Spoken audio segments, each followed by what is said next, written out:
Hello বন্ধুরা, কেমন আছো তোমরা সবাই? আজকে আরো একটি নতুন বই নিয়ে চলে এসেছি তোমাদের সাথে। বিভা পাবলিকেশনে এই বছর কয়েকটি নতুন বই বেরিয়েছে।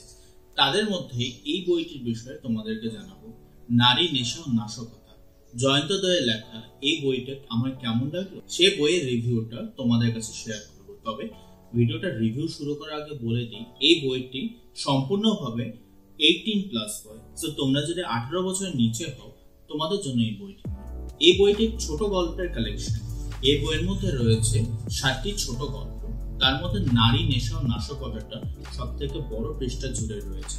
এই বইয়ের ছোট গল্পগুলো কিছু কিছু এতটাই ছোট যে সেগুলোর বিষয়ে যে আলোচনা করতে চাই তবে তোমাদেরকে গোটা গল্পটাই বলে দেওয়া হয়ে যাবে। তাই আমি শুধুমাত্র 2-3টা গল্পের বিষয়ে তোমাদেরকে জানাবো যেটা আমারও ভালো লেগেছে। বইটির ভিতরে 7টি ছোট গল্পের নাম: ভাড়ার মানুষ, রক্তপাত, অসভ্য চোখ, শরীর তরঙ্গরে, কলুদ ফুল, মরবে ইঁদুর বেচারা।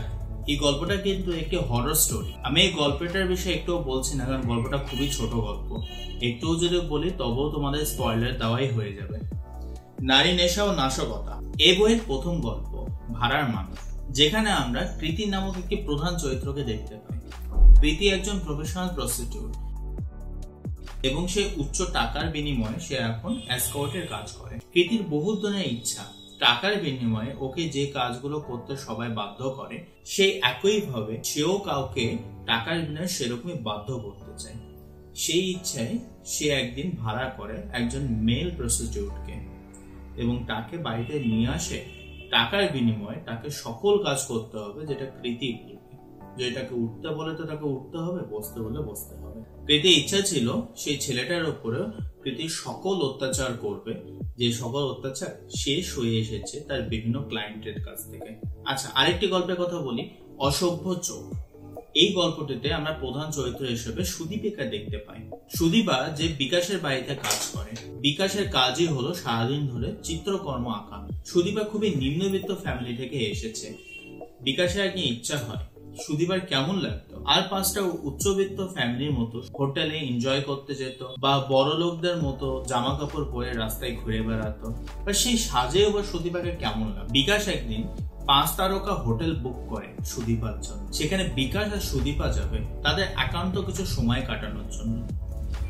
বিকাশের ইচ্ছা ছিল সুদীপা ছবি আঁকবে এবং সুদীপারও যেন তার এই সময়টুকু তার যেন মনে হয় যেন সে আর 5টা মানুষের মতনই সে একটি বিনোদন সময় পার করতে এসেছে। কেমন হবে তার আচার আচরণ বা কেমন হবে তার মনের ইচ্ছা আকাঙ্ক্ষা, এই গল্পটাতে সেটাই তুলে ধরা হয়েছে। অ্যান্ড সবার শেষ গল্প নারী নেশা ও নাশকতা, যেটার উপরে বইয়ের নামটাই দেওয়া হয়েছে। এই গল্পটি অন্য যে কয়টা ছোট গল্প রয়েছে তাদের থেকে বেশ বড় মাপের। গল্পটিতে আমরা 3টা নারী প্রধান চরিত্রকে দেখতে পাই যারা তাদের জীবনের বিভিন্ন পর্যায়ের সাথে খুবই হতাশ। তারা প্রত্যেকেই নিজের জীবনে আলাদা আলাদা কাজ করে, কিন্তু একটা কমন জিনিস তাদের 3জনের মাঝে আছে, সেটা হলো হতাশা। জীবনে চলতে যে বিভিন্ন মানুষ তাদের বিভিন্ন অত্যাচার করেছে, বিভিন্ন ভাবে তারা ইউজড হয়েছে এবং একটা সময়ের পরে গোটা সমাজ, মানুষের উপরে, সবার উপরে যেন বিশ্বাস উঠে গেছে। সবকিছু যেন কেমন যেন সয়ে এসেছে, যেন কিছুতেই কিছু যায় আসে না। 3 বান্ধবী খুবই ইচ্ছা তাদের হতাশার জন্য যারা দায়ী, যাদের জন্য তারা জীবনে এরকম নিম্ন পর্যায়ে এসেছে, তাদেরকে এক এক করে ধরে শাস্তি দেবে। এবং গল্পের মধ্যে আরো কিছু পুরুষ চরিত্রকে দেখতে পাই যাদের সাথে এই 3জন নারীর জীবনে কোনো না কোনো সময় একটা সম্পর্ক ছিল এবং তাদের কাছে কিভাবে তাদের অত্যাচার বা তাদের সাথে কি হয়েছে এই যে জিনিসটাকে উপলব্ধি করানোর বিষয়টা আছে না, তাদের উপর কত কিছু অত্যাচার করা হয়েছে, এই উপলব্ধি করার বিষয়টাই বা উপলব্ধি করানোর বিষয়টাই বা তাদের প্রতিশোধের গল্পটাই এর মধ্যে তুলে ধরা হয়েছে। আচ্ছা, এতক্ষণ বইয়ের আমি সারাংশ বললাম, এবার তোমাদের সামনে তুলে ধরি বইটার রিভিউ বিষয়ে। প্রথমে বলে দিই, যারা উপন্যাস পড়তে পড়তে একটু বোর ফিল করছো তাদের জন্য মনে হয় সব থেকে বড় সমাধান হলো এরকম ছোট গল্পগুলো। ছোট গল্পগুলো আমাদের সবার কাছে ভালো লাগে, কারণ সাইজে ছোট হওয়ার জন্য এক একটা গল্প পড়তে খুবই কম সময় লাগে। 191 পেজের এই বইটা তোমাদের শেষ করতে খুব বেশি হলে প্রায় 2 দিনের মতো সময় লাগবে এবং এক একটা গল্প খুবই সুন্দরভাবে লেখা হয়েছে। তবে ছোট গল্প হয়, প্রতিটা গল্পের প্রতিটা চরিত্রই একই রকম ফুটে আসেনি। প্রতিটা গল্পের লেন্থ একই নয়, কোনোটা বড় কোনোটা ছোট। এবং এই ছোট সাইজের গল্পের মধ্যে সকল গল্পই যে একই সমান গতিতে এগিয়ে নিয়ে চলেছে সেরকমটাও নয়। এই সকল গল্পের মধ্যে একটি কমন জিনিস রয়েছে, সেটা হলো নারীদের হতাশা। তারা বিভিন্ন সময় বিভিন্নভাবে হতাশ হয়েছে গল্পের মধ্যে। কেউ বা হতাশ হয়েছে সংসারের একটা ব্যস্তময় জীবনে যেখানে তাকে কোনো গুরুত্ব দেওয়া হয় না। কেউ বা হতাশ হয়েছে বিভিন্ন সমাজের নিয়ম কানুনের সাথে লড়তে লড়তে। কেউ বা হতাশ হয়েছে তার নিজের অবস্থার জন্য। প্রতি গল্পের মধ্যে একটা হতাশা এলিমেন্টটা খুবই কমন রয়েছে। এই 7টা গল্প আমার কাছে অ্যাভারেজ লেগেছে। গল্পগুলো সাইজে ছোট হয়, পড়তে বড় সাবলীল লেগেছে, তবে গল্পের মধ্যে গাঢ়ত্বটা আমার কাছে কম লেগেছে।